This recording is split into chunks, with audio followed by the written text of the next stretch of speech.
അല്ല, പണ്ട് ചന്ദ്രത്തിന്റെ മുന്നിലേ ഞാനൊരു ഫയല് പ്രസന്റ് ചെയ്തിരുന്നു. വിളപ്പിൻകോട് ഒരു പ്ലാന്റ് സ്ഥാപിക്കുന്നതിനെ സംബന്ധിച്ച്. ഓ, മാലിന്യ പ്ലാന്റ്. അത് പിന്നെയും പൊടി തട്ടി എടുത്തോ? ജീവിച്ചു പോണ്ടേ സാറേ. ആ ഫയലാ ഇത്. ചന്ദ്രോത്ത് റിജക്ട് ചെയ്ത ഈ ഫയല് റീഓപ്പൺ ചെയ്യാൻ സാധ്യത അന്വേഷിച്ച് വന്നതാ MLA കാണാൻ. അത് ശരി. എന്നിട്ട് MLA എന്ത് പറഞ്ഞു? ആ, അന്ന് കുറച്ച് സാവാസം എടുത്തിട്ടാ അന്നത്തെ MLA അപേക്ഷ നിരസിക്കാൻ തീരുമാനം എടുത്തെങ്കിൽ ഇപ്പം മരുമോള് വളരെ ഫാസ്റ്റ് ആയിരുന്നു. ഒറ്റയടിക്ക് എന്നെ നോ പറഞ്ഞോളൂ. പറഞ്ഞില്ലേ, എന്നേക്കാൾ സ്ട്രൈറ്റാ ദേവിക. പറയാനുള്ളത് ഉടനെ അത് മുഖത്തോക്കി തന്നെ പറയും. ഞാനെന്തായാലും നിരാശപ്പെടുന്നില്ല. എന്റെ മനസ്സ് പറയുന്നു ദേവിക MLA എനിക്ക് ഈ പ്ലാന്റിന്റെ സർട്ടിഫിക്കറ്റ് ഒപ്പിട്ട് തരുമെന്ന്. മനസ്സങ്ങനെ പലതും പറയും. അതൊക്കെ അങ്ങ് വിശ്വസിച്ച് കളയണ്ട. അല്ല, സൂര്യൻ പടിഞ്ഞാറ് ഉദിക്കുമെന്ന് പറഞ്ഞാൽ വിശ്വസിക്കാം. പക്ഷേ ദേവിക നിങ്ങളുടെ പ്ലാനിന് അനുവാദം തന്നു എന്ന് പറഞ്ഞാൽ അത് കെട്ടുകഥ മാത്രമായിരിക്കും. എന്നാലേ ആ കെട്ടുകഥ സത്യമാവെന്ന് കാണാൻ കാത്തിരുന്നോ മുൻ MLA. Sorry mister KK Nair, നടക്കാത്ത കാര്യങ്ങൾക്കായി ഞാൻ കാത്തിരിക്കാറില്ല. പിന്നെ മുൻ MLA ഇപ്പോഴത്തെ MLA അങ്ങനെയൊന്നും രാമപുരം മണ്ഡലത്തിനെ സംബന്ധിച്ച് വ്യത്യാസമൊന്നുമില്ല. എന്റെ ആശയങ്ങളും ആദർശങ്ങളും തന്നെയാ ദേവിക നടപ്പിലാക്കുന്നത്. ആളെയും മാറിയിട്ടുള്ളൂ, ആശയം അവിടെ തന്നെ ഉണ്ട്. ചന്ദ്രോത്തിന്റെ ആശയം അവിടെ തന്നെ നിൽക്കട്ടെ. KK നായരുടെ ആശ അതെങ്ങനെയും നടക്കും, നടത്തിയെടുക്കും. ഓ, കാണാം. KK നടത്ത്.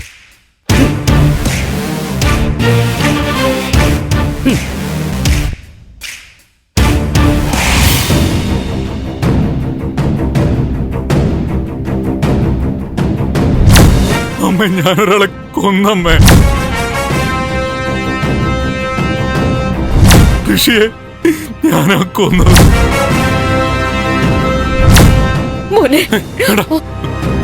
വേണ്ട, എന്റെ കയ്യിൽ രക്തക്കറിയുണ്ട്. വേണ്ടമ്മേ.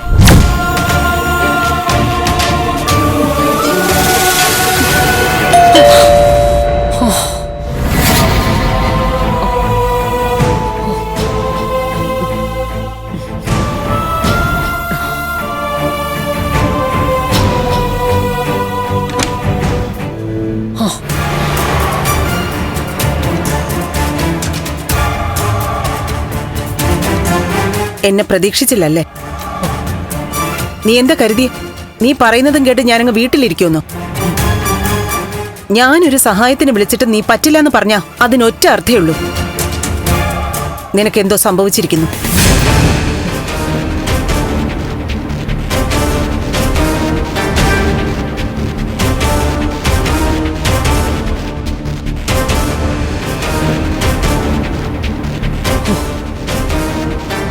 പ്രഭേ, നീ എങ്ങനെയൊക്കെ എന്നെ അവോയ്ഡ് ചെയ്യാൻ നോക്കിയാലും ഞാൻ പോവില്ല. ഇപ്പൊ ഞാൻ വന്നിരിക്കുന്നത് എന്റെ ആവശ്യത്തിനല്ല, നിന്നെ സഹായിക്കാനാ. പറ, എന്താ പറ്റിയ നിനക്ക്? എനിക്കെന്ത് പറ്റാൻ? ഒന്നുമില്ല. കള്ളം പറയല്ലേ പ്രഭേ. ഇന്ന് രാവിലെ പരിചയപ്പെട്ടവരല്ലല്ലോ നമ്മൾ വഴക്ക് കൂടുമ്പോഴും ഉണ്ടായിരുന്ന ഒരു അടുപ്പം. ഇപ്പോ എന്നോട് വഴക്ക് കൂടേണ്ട ഒരു സാഹചര്യവും ഇല്ല.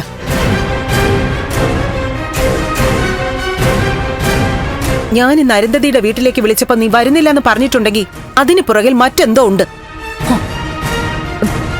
ചന്ദ്രമതി, നീ ഇല്ലാന്ന് പറയണ്ട, ഞാനത് വിശ്വസിക്കില്ല. വിശ്വസിച്ചേ പറ്റൂ. നീ പറഞ്ഞ സത്യോ? നിന്നിൽ നിന്ന് എനിക്കോ തിരിച്ചതുപോലെ നിനക്കോ ഒന്നും മറയ്ക്കാൻ പറ്റില്ല.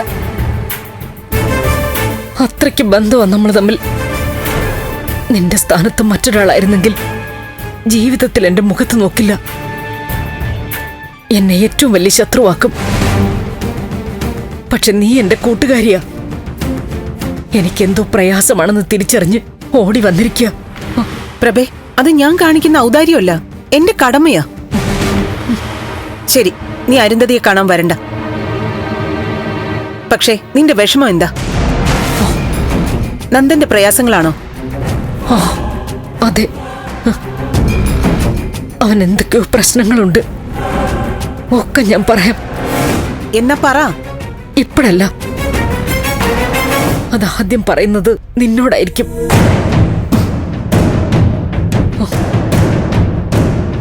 ശരി, നീ വരണ്ട. ഞാൻ അരുന്ധതിയുടെ വീട്ടിലേക്ക് പോവാ. ചന്ദ്രമതി, എനിക്ക് അവളോട് 4 വർത്താനം പറയാൻ ആരുടെ സഹായമൊന്നും വേണ്ട. ചന്ദ്രമതി വേണ്ട. അവളുടെ മോൻ എന്തെങ്കിലും പറ്റിയിട്ടുണ്ടെങ്കിൽ നാട്ടുകാരുടെ നെഞ്ചത്തല്ല ആ വിഷമം തീർക്കേണ്ടത്.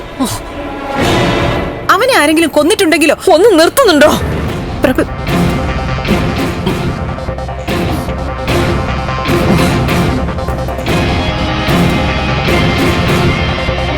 ഇനിയൊരു പ്രശ്നം അവരുടെ വീടുമായിട്ട് നമുക്ക് വേണ്ട ചന്ദ്രമതി. ഇത്തവണത്തേക്കൊന്ന് ക്ഷമിക്ക് പ്ലീസ്.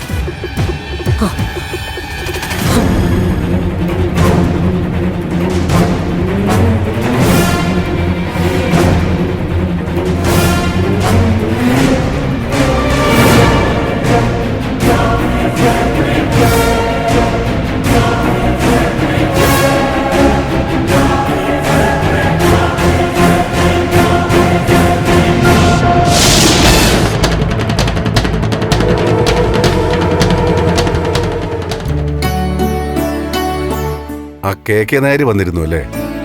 അതെ അച്ഛാ, ആ പ്ലാന്റ് ആരംഭിക്കുന്ന കാര്യത്തിന് വേണ്ടിയാ.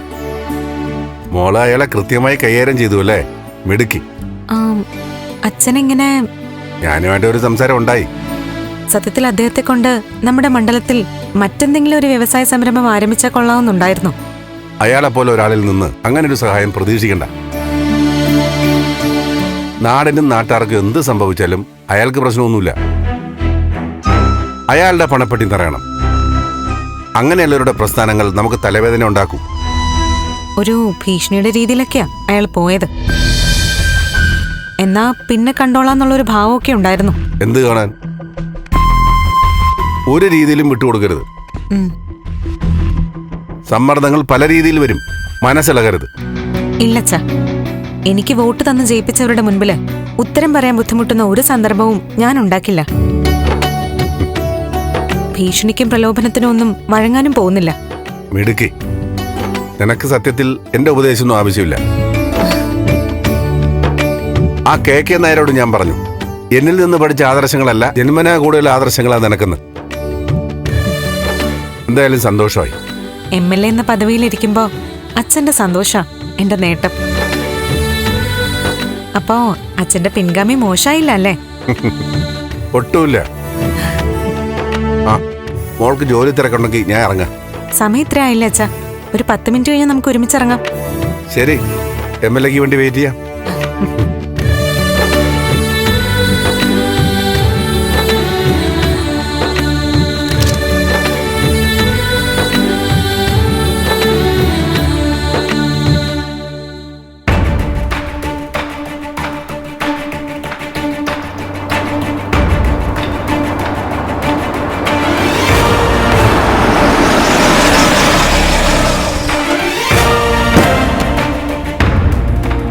കെവിൻ, ഇവനെന്താ പറയാതെ വന്നു? എന്താ കെവിൻ? എടാ, ആന്റി എന്നെ വിളിച്ചിരുന്നു, അത്യാവശ്യമായിട്ട് കാണണമെന്ന് പറഞ്ഞു. നിനക്കെന്തെങ്കിലും പ്രശ്നമുണ്ടോ? ഞാൻ നിന്നെ വിളിച്ചിരുന്നു. എടാ, ഞാൻ തിരിച്ചു വിളിക്കാൻ തുടങ്ങായിരുന്നു. ആന്റി എന്തിനാ എന്നെ വിളിച്ചത്? ഋഷിയുടെ കാര്യമൊന്നും അറിഞ്ഞിട്ടില്ലല്ലോ? അറിഞ്ഞു. എടാ, അമ്മയോടെല്ലാം പറയേണ്ടി വന്നു. നീ എന്താണ് കാണിച്ചേ? ആരും അറിയാൻ പാടില്ലെന്ന് പറഞ്ഞിട്ട് നിനക്കെന്താ ഭ്രാന്തുണ്ടോ? എടാ, ആ സമയത്ത് എനിക്ക് അമ്മയോടൊന്നും ഒളിക്കാൻ തോന്നിയില്ലടാ. അതുപോലെ അമ്മയോട് പറഞ്ഞപ്പോ മനസ്സിന്റെ ഭാരം കുറയുകയും ചെയ്തു. അമ്മമാരല്ലേ, നമ്മളൊന്നും പറഞ്ഞില്ലെങ്കിലും നമ്മുടെ മനസ്സ് അമ്മമാർ കാണും. എനിക്കൊന്നും ഒളിക്കാൻ പറ്റിയില്ലടാ. വളരെ കാലത്തിന് ശേഷം അമ്മയുടെ മടിയിൽ തലവെച്ച് കിടന്നു. അമ്മ ആശ്വസിപ്പിച്ച് ധൈര്യം തന്നു. എടാ, ഇപ്പനെ പേടിയും കുറച്ചൊക്കെ മാറി. നീ വാ.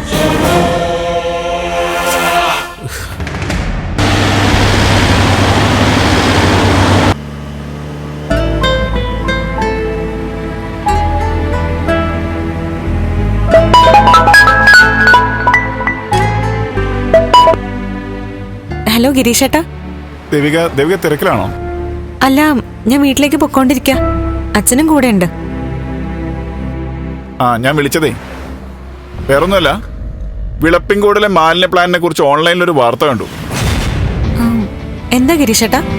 അല്ല, സാങ്ഷൻ കൊടുക്കാൻ ഇപ്പോഴത്തെ ഗവൺമെന്റ് തയ്യാറാണെന്നും പുതിയ MLA അതിന് അനുമതി കൊടുക്കുമെന്നൊക്കെയാ വാർത്ത. ഒക്കെ വെറുതെ ഗിരീഷേട്ടാ. അതിനുള്ളൊരു ശ്രമം നടത്തി നോക്കി, പക്ഷെ നടക്കില്ല എന്ന് പറഞ്ഞ് ഞാൻ തിരിച്ചയച്ചു. അതെ, ഒരു കാരണവശാലും ആ പ്ലാന്റ് വിളപ്പിൻകോട് വരാൻ പാടില്ല. അത്രയ്ക്ക് പരിസ്ഥിതി പ്രശ്നങ്ങൾ ഉണ്ടാക്കും.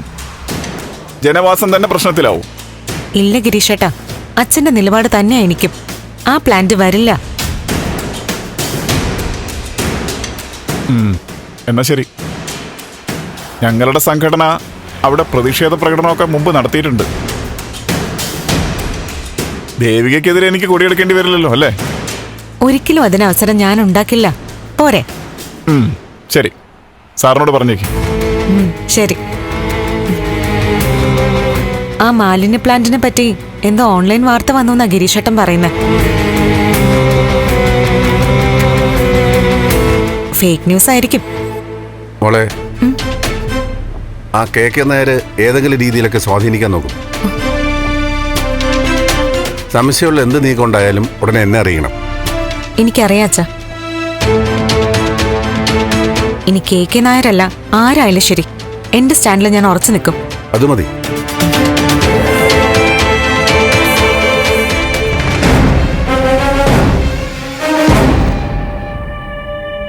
നീ എന്ത് ബുദ്ധിമോശം നന്നായി കാണിച്ചേ.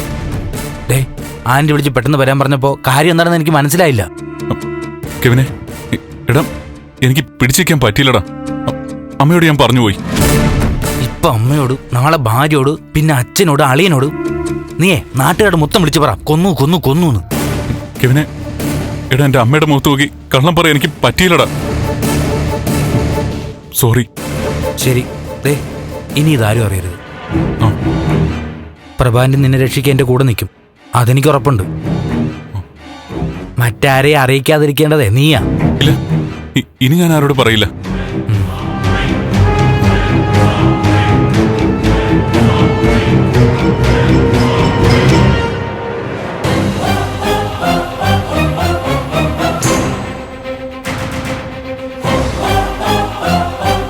ആന്റി, കെവിൻ, എനിക്കൊരു സമാധാനവും കിട്ടുന്നില്ല. എന്ത് ചെയ്യണമെന്നറിയില്ല. നടക്കുന്നതൊക്കെ ഒരു സ്വപ്നമാണെന്ന് തോന്നിപ്പോന്നു.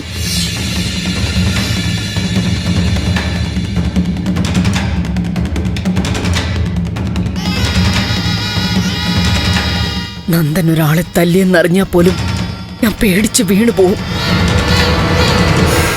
ഇപ്പൊ അവനൊരാളെ. ആന്റി, ആന്റി ഒന്ന് സമാധാനപ്പെട്. ഞങ്ങളുടെയൊക്കെ ജീവിതം മാറി മറിയാൻ പോവുക അല്ലേ കെവിൻ? ആന്റി, ആന്റി പ്ലീസ് ഒന്ന് നിർത്തോ. പറഞ്ഞു പറഞ്ഞ് നന്ദന്റെ ആത്മവിശ്വാസത്തെ കൂടി ഇല്ലാതാക്കരുത്.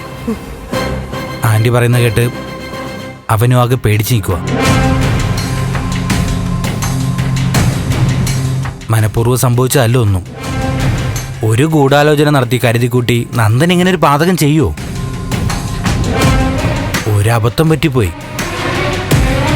ഇനിയിപ്പം നമ്മൾ ചെയ്യേണ്ടത് അവനെ രക്ഷിക്കുക എന്നുള്ളതാണ്.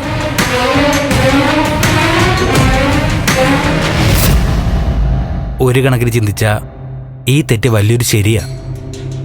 ചന്ദ്രോത്തുള്ളവരെ ദ്രോഹിക്കാനും കൊല്ലാനും നടന്നൊരു ക്രിമിനൽ ഇല്ലാതായെന്ന് കരുതിയാൽ മതി. ഋഷിയുടെ വിധി അവനായിട്ട് എന്നെ ചോദിച്ചു വാങ്ങിയതാ, അങ്ങനെ വിശ്വസിക്കേ. കെവിൻ പറയുന്നതൊക്കെ നേരാ, പക്ഷെ ഇതിനൊരു അവസാനം വേണ്ടേ? ഇതെവിടെയാ ചെന്ന് നിൽക്കാൻ പോകുന്നേ? ദയ ആന്റി, എല്ലാം അവസാനിച്ചു കഴിഞ്ഞു. അതുകൊണ്ടല്ലേ പോലീസ് പൊക്കോളാൻ പറഞ്ഞത്. അതിലാ എനിക്ക് ഏറ്റവും പേടി. എല്ലാ തെളിവുകളും കയ്യിലുണ്ടായിട്ടും നിങ്ങളെ വെറുതെ വിട്ടു. അപ്പൊ ഇതിന് പിറകിൽ പോലീസിന് മറ്റെന്തോ ഉദ്ദേശമില്ലേ? എന്തുദ്ദേശം? പോലീസ് ഋഷിയുടെ ഹിസ്റ്ററി മൊത്തം എടുത്തു കാണും. അവർക്ക് മനസ്സിലായിട്ടുണ്ട് അവൻ ജീവിച്ചിരുന്ന എല്ലാവർക്കും ഒരു തലവേദനയാണെന്നും, പിന്നെ നന്ദൻ ഒരു അബദ്ധം പറ്റിയതാണെന്നും, ഒരു ക്രിമിനൽ പശ്ചാത്തലവും ഇല്ലാത്ത നന്ദന്റെ ഭാവി കളയരുതെന്ന് കേസ് അന്വേഷിക്കുന്ന ഉദ്യോഗസ്ഥന് തോന്നിയിട്ടുണ്ടാവും. കെവിൻ, അത് ആന്റി ഇതൊന്നും നന്ദൻ ഒറ്റയ്ക്കല്ലല്ലോ നടത്തിയത്, ഞാനും ഉണ്ടായിരുന്നു. ഇനി അഥവാ കേസ് വന്ന സാഹചര്യ കുറ്റം ഞാൻ ഏറ്റെടുത്തോളാം. തീർന്നില്ലേ? നിങ്ങളിൽ ആർക്കൊരു അപകടം വന്നാലും അതെനിക്ക് ഒരുപോലെയാ കെവിൻ. കാര്യങ്ങൾ വ്യക്തമായിട്ട് അറിഞ്ഞു കഴിഞ്ഞാൽ അരുന്ധതി അടങ്ങിയിരിക്കില്ല. അവളെ എനിക്കറിയാം. എന്തെങ്കിലും സംഭവിച്ചിട്ടുണ്ടെന്ന് അവൾക്ക് വ്യക്തമാവുകയാണെങ്കിൽ അവള് പിന്നെ ഒരുങ്ങിയിറങ്ങും. നമുക്ക് പിടിച്ചു നിൽക്കാൻ പറ്റില്ല. പിന്നെ അവര് ഒരുങ്ങി ഇറങ്ങിയാൽ നമ്മളും അങ്ങ് ഇറങ്ങും. അവരതേ മകനെ നിലയ്ക്ക് നിർത്തണമായിരുന്നു. പഴയ കഥയും പറഞ്ഞ് മര്യാദയ്ക്ക് ജീവിക്കുന്നവരെ കൊല്ലാൻ വേണ്ടി പറഞ്ഞേച്ചാ ഇങ്ങനെയൊക്കെ സംഭവിക്കുമെന്ന് അവര് മനസ്സിലാക്കണമായിരുന്നു. ആന്റി, ഇത് കേസായ രാജ്യത്തെ ഏറ്റവും നല്ല വക്കീലിനെ തന്നെ നമ്മൾ കൊണ്ടുവരും. എന്റെ കമ്പനിയിലെ അവസാനത്തെ ചില്ലിക്കാശ് വരെ ഞാൻ ഈ കേസിന് വേണ്ടിയിട്ട് മാറ്റിവെക്കും. മോനെ, നീ പറയുന്നത് കേൾക്കുമ്പോ ആശ്വാസം തോന്നുന്നു. എന്നാലും നമുക്കെല്ലാം പോലീസിനോട് തുറന്നു പറയുന്നതല്ലേ നല്ലത്? എങ്കിൽ പിന്നെ ഓരോ നിമിഷവും ഇങ്ങനെ പേടിച്ച് ജീവിക്കണ്ടല്ലോ. ആന്റി, പോലീസ് അറിഞ്ഞില്ലേ? അവര് വെറുതെ വിടുകയും ചെയ്തു. എല്ലാം കഴിഞ്ഞു. ഇങ്ങനെ ഓരോന്നും ചികഞ്ഞ് നന്ദന്റെ ധൈര്യം കൂടി കളയരുത്.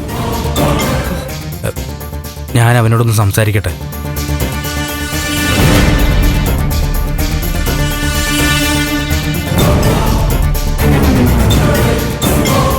നന്ദ,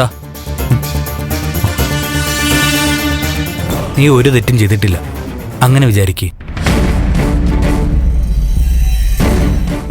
ഞാനോട് നിന്റെ കൂടെ. പോലീസിനെ കൂടാതെ നമ്മൾ മൂന്നുപേരും മാത്രമേ ഇത് അറിഞ്ഞിട്ടുള്ളൂ. നാലാമതുള്ള ഒരിക്കലും ഇത് അറിയരുത്. അങ്ങനെ അറിഞ്ഞാൽ പിന്നൊന്നും നമ്മുടെ കയ്യിൽ നിന്നെന്ന് വരില്ല. ഇപ്പോ സിദ്ധു അങ്കിളോ ദേവികയോ അറിഞ്ഞെന്നിരിക്കട്ടെ, നിയമത്തെ അനുസരിക്കണമെന്ന് പറഞ്ഞ് അവർ പ്രശ്നം ഉണ്ടാക്കും. അതുകൊണ്ട് ഈ രഹസ്യം നമ്മളിൽ തന്നെ നിൽക്കണം. നിന്റെ പേടിയും ടെൻഷനും ഒക്കെ മാറ്റണം. പറയാനുള്ളതൊക്കെ ഞാൻ പറഞ്ഞു കഴിഞ്ഞു. ഇനിയൊക്കെ നിങ്ങളുടെ കയ്യിലാണ്. മുന്നോട്ട് എങ്ങനെയാണ് കാര്യങ്ങൾ കൊണ്ടുപോകേണ്ടതെന്ന് നമുക്ക് സംസാരിക്കാം.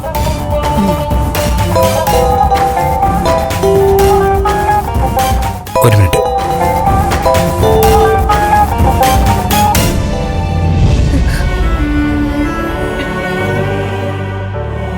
മോനെ, നീ ഒന്നുകൊണ്ട് പേടിക്കണ്ട. കെവിൻ പറയുന്നത് പോലെ അനുസരിക്ക. കെവിന് നിന്റെ ഒപ്പമുണ്ട്. ഒന്നുകൊണ്ട് പേടിക്കണ്ട കേട്ടോ. ശരി അമ്മ.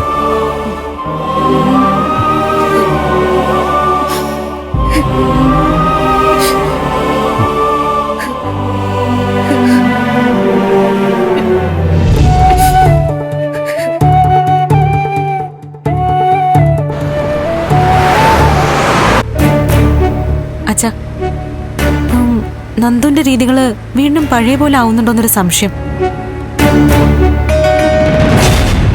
ഇന്നലെ രാത്രി തന്നെ നന്ദു ഉറക്കം കിട്ടാതെ നടക്കുമായിരുന്നു അത്രേ. ഞാൻ ചെല്ലുമ്പോ താഴെ ഹാളില് അമ്മയുടെ മടിയില് തല വെച്ച് ഉറങ്ങായിരുന്നു. ആ, പ്രഭ എന്നോട് പറഞ്ഞിരുന്നു. മുരളിയും കൂടെ ഒന്ന് സംസാരിക്കണം. ഒരേ മനസ്സുള്ളവരാവുമ്പോ കാര്യം പറഞ്ഞേക്കും. ഞാനും പ്രഭയൊക്കെ ചോദിച്ചാ അങ്ങും ഇങ്ങും തൊടാത്ത മറുപടി ആയിരിക്കും പറയുക. വരട്ടെ സർ, അല്പം കൂടി ക്ഷമിക്കാം. കാര്യങ്ങൾ എങ്ങോട്ടാ പോകുന്നതെന്ന് നോക്കാം.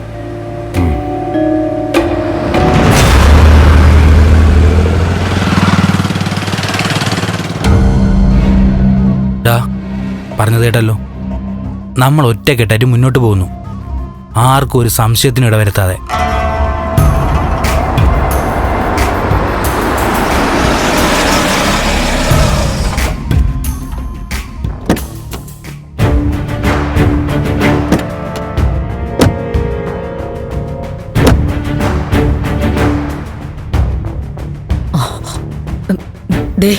ദേവിയെ സിദ്ധു വന്നു. വന്നോട്ടെ, അതിനെന്താ? ആന്റിയുടെ മുഖത്ത് ചെറിയ ടെൻഷനുണ്ട്, സൂക്ഷിക്കണം.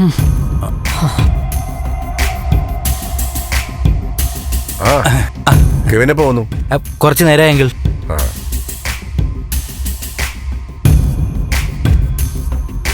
അത്യാവശ്യം ചില കാര്യങ്ങൾ സംസാരിക്കാനുണ്ടായിരുന്നു.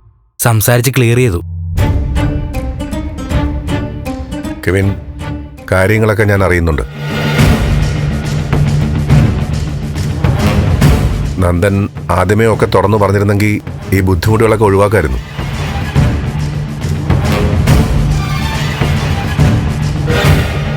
നന്ദന്റെ അശ്രദ്ധ കാരണം കെവിനൊരു വലിയ നഷ്ടം സംഭവിച്ചു എന്നറിഞ്ഞു.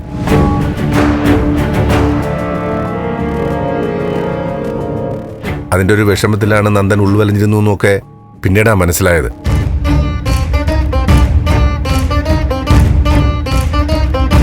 ഒരു തുടക്കക്കാരന്റെ പിഴവെന്ന നിലയിൽ കെവിൻ അതിനെ പരിഗണിച്ചതും അവനെ ചേർത്ത് നിർത്തിയതൊക്കെ ദേവിക പറഞ്ഞിരുന്നു. അവന്റെ അച്ഛനെന്ന നിലയിൽ എനിക്ക് അളവറ്റ നന്ദിയുണ്ട്.